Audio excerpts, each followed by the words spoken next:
Hello बच्चों, आज हम पढ़ेंगे वेपर प्रेशर ऑफ सॉल्यूशन के कुछ सवाल। ठीक है ना। यानी कि वेपर प्रेशर यानी कि हमें पढ़ना है कॉलिगेटिव प्रॉपर्टीज से रिलेटिव जितने भी न्यूमेरिकल है आज हम वो करने वाले हैं। ठीक है ना।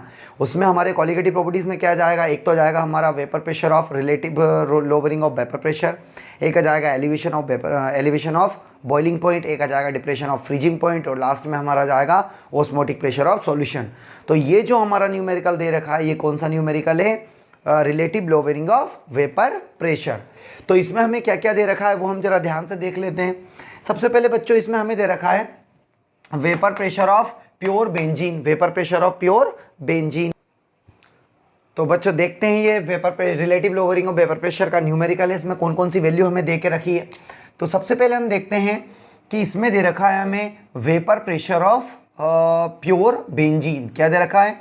Vapour pressure of pure benzene. और बच्चों हम जानते हैं vapour pressure of pure solvent या प्योर बेंजीन, क्योंकि यहाँ पे ये सोलवेंट है, इसको हम किससे डिनोट करते हैं? पी नोड ए से डिनोट करते हैं। उसके बाद बच्चों हम आगे देखें, at the certain temperature is 0.850 बार, मतलब इतने प्योर बेंजीन का कुछ सर्टेन टेम्परेचर पर, फिक्स टेम्परेचर पर जो क्या बोलते हैं वेपर प्रेशर है वो कितना है? 0.5850 बार। ये हमारी वैल्यू दे रखी है किसकी? पी नोड ए की। आगे देखते हैं, a non volatile solute weighing 0.5 gram, मतलब 0.5 gram solute when solid when dissolve when added to the 39 gram of benzene. यानी कि एक चीज और हमें मिल गई, मतलब 0.5 ग्राम जो हमारा वेट है वो है वेट ऑफ सोल्यूट। क्या है वो हमारा? वेट ऑफ सोल्यूट यानी कि WV। दूसरा हम देखें, when added to 39 gram of benzene, benzene तो आप जानते हैं सोलवेंट है, यानी जो 39 है 39 ग्राम ऑफ बेंजीन है, तो बेंजीन जो है 39 ग्राम वो हो जाएगा हमारा WA, मास ऑफ सोलवेंट। आगे देख लेते हैं हम, mass of solvent, molar mass of the benzene. क्या है हमारा? Molar mass of the benzene कितना दे रखा है हमारा? 78। कितना दे रखा है? 78। यानी कि हमें मोलर मास यानी कि मोलिकुलर मास ऑफ बेंजीन भी दे रखा है, जिसको हम डिनोट करते हैं बच्चों किससे? किससे डिनोट करेंगे? MA से। किससे डिनोट करेंगे? MA से। आगे देखते हैं हम क्या दे रखा है, वेपर प्रेशर ऑफ सॉल्यूशन। बहुत अच्छी बात है, वेपर प्रेशर ऑफ सॉल्यूशन भी दे रखा है। वेपर प्रेशर ऑफ सॉल्यूशन को बच्चों हम किससे डिनोट करते हैं? PA से डिनोट करते हैं। क्या फाइंड करना है? What is the molar mass of solid. हमें सॉलिड का मोलर मास फाइंड करना है, जो कि हमने किस में डिसॉल्व किया गया है, जो बेंजीन में डिसॉल्व किया, उसको हम किससे डिनोट करेंगे? WB से डिनोट करेंगे, सॉरी किससे डिनोट करेंगे? MB से डिनोट करेंगे। फॉर्मूला लगा लेते हैं इसके लिए। अब हम जानते हैं फॉर्मूला क्या होता है। हम जानते हैं relative lowering of vapour pressure का फॉर्मूला क्या होता है। तो पी नोड क्या होगा? P nought A, P nought A equals to WV upon MB into MA upon WA। This is the formula of relative lowering of vapour pressure. अब देखते हैं हम वेपर प्रेशर में हमें पी नोड ए कितना दे रखा है। हमें दिख रहा है पी नोड ए कितना दे रखा है? 0.850, यानी कि, और माइनस क्या हो जाएगा? पी ए क्या दे रखा है हमें? पी ए की वैल्यू हमें दे रखी है बच्चों, हम देखते हैं पी ए की वैल्यू कहाँ है, यानी कि पी ए यानी वेपर प्रेशर ऑफ सॉल्यूशन, यहीं कहीं होगा। ये रहा वेपर प्रेशर ऑफ सॉल्यूशन, कितना दे रखा है? 0.845। फिर हमारा वेपर प्रेशर ऑफ क्या है? प्योर सोलवेंट है, तो 850 इक्वल्स टू, अब हम जानते हैं बच्चों कि हमें किसकी वैल्यू? WV की वैल्यू कितनी दे रखी है। तो कितनी WV की वैल्यू हमें दे रखी है वो हम देख लेते हैं। तो आप देख सकते हैं WV की वैल्यू हमें कितनी दे रखी है। ये रही WV की वैल्यू। WV ये रहा हमारा मास ऑफ सोलवेंट, कितना? 0 पॉइंट, मास ऑफ सोलवेंट नहीं, मास ऑफ सोल्यूट कितना दे रखा है? 0.5। उसके बाद WV की वैल्यू के बाद आप देख लो कौन की वैल्यू? MB की। तो MB की तो हमें क्या करना है? फाइंड करना है। तो यहाँ ऐसा कैसे लिख लेते हैं, मल्टीप्लाई लिख लिया। MA यानी कि मोलर मास ऑफ सोलवेंट, देख सकते हो आप मोलर मास ऑफ सोलवेंट ये रहा, मैंने बोला था आपसे MA कितना है हमारे पास? MA हो जाएगा हमारा कितना? 78। अब हम जानते हैं कि मोलर वेट ऑफ सोलवेंट यहीं कहीं दे रखा होगा, ये दे रखा 39 WA, मैंने पहले लिख लिया था। कितना है? 39। आगे देख लेते हैं अब क्या हो जाएगा। अब हमें कुछ नहीं करना है बच्चों, इसमें सबसे पहले इसको इससे माइनस कर लेते हैं। तो इसको जब इससे माइनस करेंगे तो कितना आ जाएगा हमारा 0.005, ये कितना आ जाएगा 0.850। इसको भी क्लियर कर लेते हैं, इसको पहले ही काट लेते हैं। यहाँ से इसको हटा देंगे, इसको हटा देंगे, इसको इससे काटेंगे तो कितनी बार कट जाएगा 170 बार, है ना। 85 को 5 से काटेंगे 17 टाइम कट जाएगा। उसके बाद हम क्या लिख देंगे, 0 यहाँ लिख देंगे। अब इधर देख लेते हैं, तो इधर हमारा क्या होता रखा है, इसको भी देख लो, यहीं क्लियर कर लेते हैं इसको। अब यहाँ जब हम लिखेंगे इसको, तो चलो एक स्टेप और बढ़ा लेते हैं, MB मल्टीप्लाई 78 39, एक स्टेप और बढ़ा लेते हैं, इसको यहाँ से हटा देंगे, एक 0 लग जाएगा। बच्चों 78 से 39 5 टाइम्स कट जाएगा, कितने टाइम कट जाएगा 5 टाइम। 39 0 कितने टाइम कट जाएगा 5 टाइम। और आप जानते हैं यहाँ से हमने पॉइंट हटा के 0 बढ़ाया था, तो ये पॉइंट से ये पॉइंट यहाँ से, ये 5 से ये 5 भी कैंसिल हो जाएगा। अब हम जानते हैं क्या होने वाला है, MB की हमें वैल्यू चाहिए थी, तो कुछ नहीं है, MB में बचा ही क्या है हमारा 170 बचा है। तो MB जो आ जाएगा बच्चों हमारा वो कितना आ जाएगा 170 ग्राम पर मोल। इसका बच्चों आप क्या करेंगे, स्क्रीनशॉट ले लो अच्छे तरीके से, एक बार वो बता देता हूँ।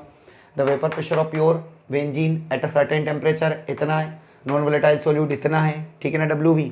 उसका 39 ग्राम बेंजीन है, 39 ग्राम यानी WA, ये MA हो गया, ठीक है। 78 ग्राम MA हो गया, वेपर प्रेशर ऑफ सॉल्यूशन हो गया, जिसको हम किससे डिनोट करते हैं, PA से। ये ग्रीन कलर में अलग ही दिख रही है वैल्यू। ये जो मोलर मास दे रखा है MB, हमें वो निकालना था, हमने उसे फाइंड कर लिया है। पर तो बहुत ज़्यादा ईजी सवाल है। इसके बाद हम नेक्स्ट सवाल को और देख लेते हैं। तो बच्चों नेक्स्ट क्वेश्चन देख लेते हैं। देखो एक हमने न्यूमेरिकल किया है relative lowering of vapour pressure पर। ये जो न्यूमेरिकल दे रखा है ये हमारा किस पे है, एलिवेशन ऑफ बॉइलिंग पॉइंट पर। क्या क्या वैल्यू दे रखी है, सबसे पहले हम उसको देख लेते हैं। भाई 18 ग्राम ऑफ ग्लूकोज, सबको पता है ग्लूकोज है तो सोल्यूट ही होगा, यानी हमें ये जो वैल्यू दे रखी है बच्चों, ये दे रखी है WB। Dissolve in 1 kg water, बहुत अच्छी बात है, वाटर दे रखा है, वाटर तो सीधी सी बात है सोलवेंट होता है, तो WA। At what temperature will water boil, at what temperature will water, तो at what temperature water boil at 1013 bar KB 13 bar 1.013 bar, ठीक है ना। इतने प्रेशर पर वाटर का बॉइलिंग पॉइंट क्या होगा जब हम उसमें 18 ग्राम यानी कि 18 ग्राम क्या मिला देंगे, ग्लूकोज। एक बार फिर देख लेते हैं। WV की वैल्यू दे रखी है, WA की वैल्यू दे रखी है। टेम्परेचर विल वाटर बॉईल, वो कौन सा टेम्परेचर होगा जिस पर वो बॉईल हो जाएगा, ठीक है ना। अब हम देखते हैं 1.0 बार पर हमें बताना है, KB की वैल्यू हमें दे रखी है, ठीक है ना। अब हम आगे की कहानी देख लेते हैं, हमें क्या क्या निकालना है क्या नहीं निकालना है। हमें बच्चों इनने निकालने के लिए बोला है what temperature will water boil, हमें वाटर का बॉइलिंग पॉइंट निकालना है, लेकिन ग्लूकोज को मिलाने के बाद, यानी सीधी सी बात है हमें निकालना है बॉइलिंग पॉइंट ऑफ सॉल्यूशन, जिसको हम डिनोट करते हैं किससे, TB से। किससे डिनोट करते हैं, TB से। और बच्चों TB हमें निकालना है, और T नोट भी तो बच्चा जानता है, यानी कि boiling point of pure water सभी लोग जानते हैं यार, कितना होता है 100 डिग्री सेल्सियस होता है, लेकिन इसमें 273.15 को ऐड करना होता है, जिससे हो जाता है हमारा 373.15 केल्विन, ये हमारी वैल्यू हो जाती है। मैं एक बार अलग उससे लिख देता हूँ। TB हमें निकालना है, TB को हमें क्या करना है, फाइंड करना है। उसके बाद हम जानते हैं T नोट B हम जानते हैं 100 डिग्री सेल्सियस, 273 1.5, इसमें क्या करना है 273.15 को ऐड करना है, तो जाएगा 373.15 केल्विन। ये ऊपर वाला हमें निकालना है, ये नीचे हमें दे रखा है, नहीं दे रखा है फिर भी आपको पता होना चाहिए 100 डिग्री होता है, ठीक है ना।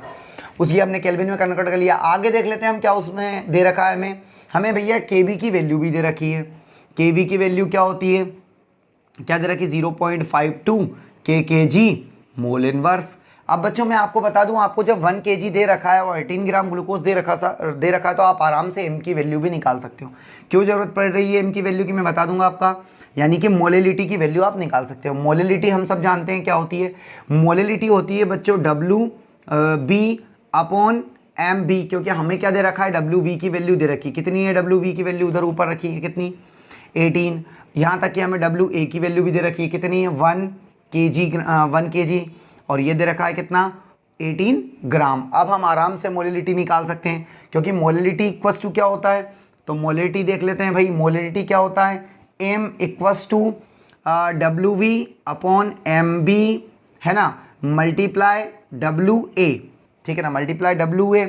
अब आप जानते हो बच्चों कि WA का तो कोई मतलब नहीं, क्योंकि W हमें कितना दे रखा है, 1 kg दे रखा है, तो कोई मतलब ही नहीं। तो सीधे रख देते हैं हम 18 और नीचे ग्लूकोज का मोलिकुलर मास बच्चा जानता है। देखो भाई ग्लूकोज का मोलिकुलर मास आपको पता होना चाहिए, कितना होता है 180। इसको इससे कैंसिल कर देंगे, इसको इससे कैंसिल कर देंगे, कितना आ जाएगा 1/10, यानी कि 0.1। जो मोलिलिटी आई है वो कितनी आ गई 0.1 मोल पर केजी। अब बच्चे कह रहे होंगे यार हमें समझ में क्यों नहीं आ रहा ये, तो सीधी सी बात है, इसमें बहुत सारी वैल्यू जो है बच्चों वो हिडन है, छुपी हुई है। सारी वैल्यू आपको खुद पता होना चाहिए। मोलिकुलर मास ऑफ सोल्यूट आपको पता होना चाहिए, बॉइलिंग पॉइंट ऑफ वाटर आपको पता होना चाहिए, सॉल्यूशन हम निकाल लेंगे। इतनी वैल्यू हमें पता चल गई है। अब हम इसको सॉल्व कर लेते हैं भैया। तो सॉल्व करने के लिए सबसे पहला तो हमें निकालना पड़ेगा बच्चों, एक फॉर्मूला लगाना पड़ेगा, delta TB equals to KB multiply M। इससे हमें मिल जाएगा डेल्टा TB की वैल्यू। डेल्टा TB की वैल्यू निकालना बड़ा आसान है। कितना दे रखा है हमें KB ये देख लो 0.52 मल्टीप्लाई मोलिलिटी कितनी निकाली हमने 0.1। तो डेल्टा TB की वैल्यू कितनी आ गई, डेल्टा TB की वैल्यू आ गई है 0.052। ये डेल्टा TB की वैल्यू आ गई है। ठीक है, डेल्टा TB की वैल्यू निकालने के बाद हमें किसकी निकालनी थी मेन, तो TB की। इसके लिए एक फॉर्मूला होता है, आपने पढ़ा होगा, क्या फॉर्मूला होगा वो भी देख लेते हैं हम। वो फॉर्मूला होता है हमारा delta TB equals to TB minus T0B। ठीक है ना, तो TB की वैल्यू हम निकाल लेंगे, ये वैल्यू हमें पता है पहले से ही। तो डेल्टा TB कितना है निकाल लिया है हमने 0.052। TB हमें पता है क्या होगा, TB हमारा, TB हमें निकालना है। तो T0B तो पता होगा, T0B देख लो आप, इसमें कितना है, ये रहा 373.15, 373.15 केल्विन। TB निकालना बड़ा आसान पड़ेगा, तो TB यहाँ निकाल लिया हमने। ये माइनस का उधर जाके क्या हो गया, प्लस का हो गया। ठीक है ना, तो जब प्लस का हुआ तो कितना हो जाएगा 373.15 प्लस 0.052।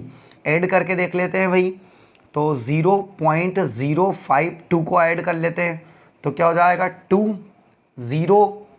ओके, और 5 5 10 10 की 0 हासिल है 1, तो 1 2 इसमें ऐड कर देंगे तो कितना हो जाएगा 2 पॉइंट, मतलब 373.202। कितना आंसर आ गया हमारा, TBM में आ जाएगा 373.202 kelvin. This is the answer. यानी हमने निकाल लिया है कि ग्लूकोज मिलाने के बाद ये उसका क्या हो जाएगा, बॉइलिंग पॉइंट हो जाएगा सॉल्यूशन का। बहुत इजी था, फॉर्मूले आपको पहले से ही पता होना चाहिए। ये फॉर्मूला पता होना चाहिए, ये फॉर्मूला पता होना चाहिए। मोलरिटी निकालना तो मैंने आपको बहुत ही सिंपल वे में बताया है ना। आज मैंने वो ट्रिक नहीं बताई है, लेकिन पहले वाली वीडियो में वो ट्रिक भी है। ये हमारा हो गया क्वेश्चन का आंसर। नेक्स्ट क्वेश्चन देख लेते हैं हम इसका।